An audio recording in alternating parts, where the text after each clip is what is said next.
आज हमारे साथ मौजूद हैं दौसा सांसद मुरारीलाल मीणा। सीधी बात करेंगे सर, कुछ दिन पहले जैसे चुनाव के परिणाम आए हैं, किस तरीके से देखते हैं, क्योंकि कांग्रेस अपनी बार पूरी कॉन्फिडेंस थी। देखो, हरियाणा के अंदर जनता का बहुत अच्छा भाव था और ये पूर्ण विश्वास हमको भी था कि भाई इस बार हमारी गवर्नमेंट रिफिट होगी। और मात्र 1 लाख वोट का डिफरेंस रहा है दोनों पार्टियों में। 1 लाख वोट, मात्र 1,18,20,000 वोट ज़्यादा मिले हैं बीजेपी को कांग्रेस से। एक तो हो सकता है कि कुछ जैसे हर पार्टियों ने जो कैंडिडेट खड़े कर दिए उसका फ़र्क पड़ा होगा, और कुछ ईवीएम की भी सुन रहे हैं। पूरा प्रशासन ने उनकी मदद करी थी, उन्होंने सरकारी मशीनरी का दुरुपयोग भी किया था। उन्होंने सारे हथकंडे बीजेपी ने अपनाए वहाँ पर। उन्होंने धनबल का पूरा प्रयोग किया। मैं समझता हूँ कि इसीलिए हमारी पार्टी ने चुनाव आयोग को भी लिख करके दिया है। और मैं समझता हूँ कि जन भावना आज भी हमारे साथ में है वहाँ की। लेकिन सर, जब भी कांग्रेस चुनाव लड़ने के लिए मैदान में उतरती है, काफ़ी कॉन्फिडेंस होती है, लेकिन परिणाम आने के बाद में सीधा ईवीएम पे हमला बोलना शुरू कर देती है, तो उसको लेकर काफ़ी ऐसा कह सकते हैं कि थोड़ी बहुत सारी ईवीएम को लेकर मतगणना चल रही देखो, है। 10 सीटें ऐसी हैं जो 1,000-1,200 बहुत कम वोट से आ रही हैं। और मैं समझता हूँ कि ये ईवीएम जहाँ भ्रम होता है उसको दूर करना चाहिए, जो प्रेजेंट सरकार की जिम्मेदारी होती है। कई देशों में जहाँ पे बहुत पहले ईवीएम से चुनाव होते थे और वहाँ पे वापस बैलेट पे आ गए। मैं तो ये कहूँगा कि पूरे देश के अंदर बैलेट से चुनाव होने चाहिए ताकि जनता का सारा जो भ्रम वो दूर हो जाए, चाहे रिजल्ट चाहे कुछ भी रहे। लेकिन आज पूरे देश की जनता असमंजस की स्थिति में, अब इसमें बेईमानी है या नहीं है या नहीं है, क्या है, क्या कारण है, ये सारा डाउटफुल मामला है। इसलिए इसको डाउटफुल मामले को दूर करने का तरीका यही है, अब सारे के सारे चुनाव हैं वो बैलेट से होने चाहिए। हरियाणा के अंदर भी जैसे बैलेट वोट थे उसमें कांग्रेस करीब 70 सीटों पर आ गई थी, 70-80 पे, और जैसे ईवीएम पाई तो पीछे रहेगी। तो स्वाभाविक है कि आम जनता इसको डाउट करती है। लेकिन उसके बावजूद भी ये चर्चाएं हैं कि एक तो टिकट वितरण और एक गठबंधन को लेकर भी अगर कुछ अच्छी डिसीजन होते तो शायद चुनाव जीत जाते। ऐसा ये देखो, मैं इस मामले में इन्वॉल्व तो नहीं है। हमारे बड़े नेताओं ने किया, गठबंधन क्यों किया, क्यों नहीं किया, हरियाणा की लोकल परिस्थितियाँ क्या थी, क्या नहीं थी, वहाँ की मेरे को ज़्यादा नॉलेज नहीं है। मैं तो ये कहता हूँ कि हम बहुत कम अंतर से आ रहे हैं और जनता की भावना आज भी हमारे पक्ष में है। फिर दूसरी तरफ जम्मू कश्मीर का चुनाव भी हुआ, तो वहाँ भी एक किस तरह के देखते हैं, जिस तरह की सीटें अब डेवलप हुई हैं। जो जम्मू कश्मीर में भी यहाँ पे फारूक अब्दुल्ला से हमारा जो अलायंस था और स्पष्ट बहुमत वहाँ पे मिला है। मैं तो कहता हूँ कि 100% यदि यहाँ भी यदि ज़्यादा दुरुपयोग नहीं करती बीजेपी अपनी सत्ता का, तो यहाँ भी सरकार हमारी बनती। क्योंकि मैं हरियाणा में इसलिए बार बार सवाल पूछ रहा हूँ, क्योंकि ऐसा कहा जा रहा है, राजनीतिक हरियाणा में से चर्चा है कि अगर जिस तरीके से हरियाणा में कुछ परिणाम आए हैं, अगर वहाँ जैसे राजस्थान में जो गलती हुई, अगर वहाँ गलती नहीं करते तो शायद वहाँ पर भी पार्टी बन जाती। वहाँ पर ज़्यादा ज़्यादा पता वहाँ के नेताओं के, हाईकमान ने जो फैसले करे होंगे किस हिसाब से करे, किस हिसाब से नहीं करे।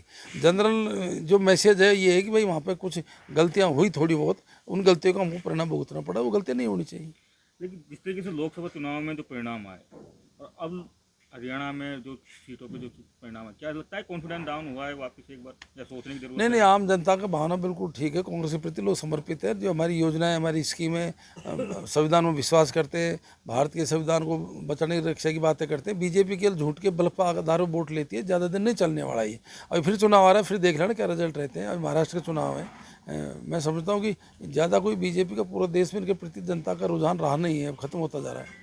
साथ में राजस्थान के उपचुनाव भी हैं विधानसभा का, किस तरीके से देखते हैं, क्योंकि 7 सीटों पे उपचुनाव हैं और दौसा भी इसमें शामिल। वो मैंने पहले ही बोला था, राजस्थान में जिस हिसाब से साल भर इन्होंने सत्ता करी है, साल भर सारी कानून व्यवस्था खराब रही है, साल भर इन्होंने हमारी योजनाओं को बंद किया है, हमारे विकास के कामों को ठप किया है, इन्होंने बदलाव की भावना से राजनीति करी है। आम जनता त्रस्त है, किसान मजदूर सब परेशान है।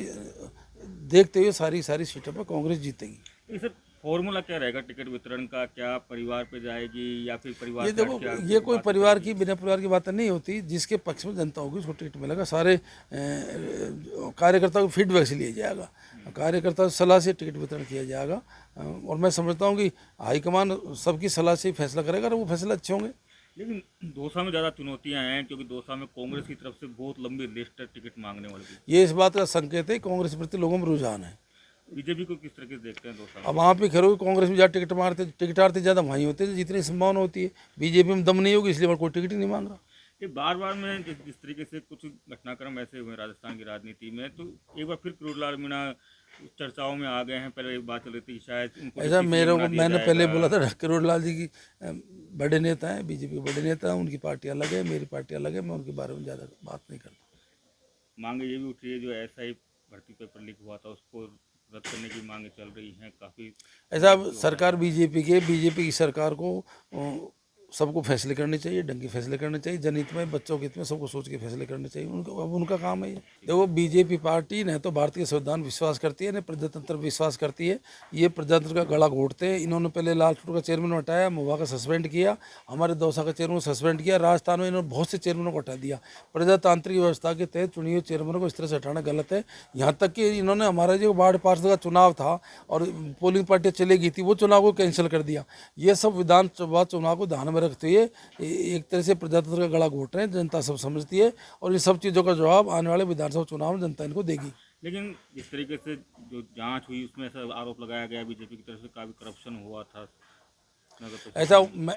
करप्शन हुआ, कोई करप्शन, उनको जांच करवा लेनी चाहिए और करप्शन सिद्ध होता है तो फिर एक्शन लेना चाहिए। मैं नहीं समझता कि कोई करप्शन की जांच हुई और कोई करप्शन सिद्ध हुआ हो।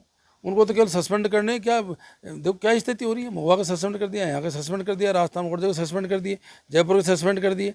ये प्रजातंत्र का गला घोटना है। जनतांत्रिक व्यवस्था से जो चेयरमैन चुनी हो तो वैसे नहीं हटाना चाहिए। धन्यवाद बातचीत करने के लिए। तो ये थे सांसद मुरारी लाल मीणा जिन्होंने राजस्थान तक से खास बातचीत की। संदीप मीणा, दौसा, राजस्थान तक।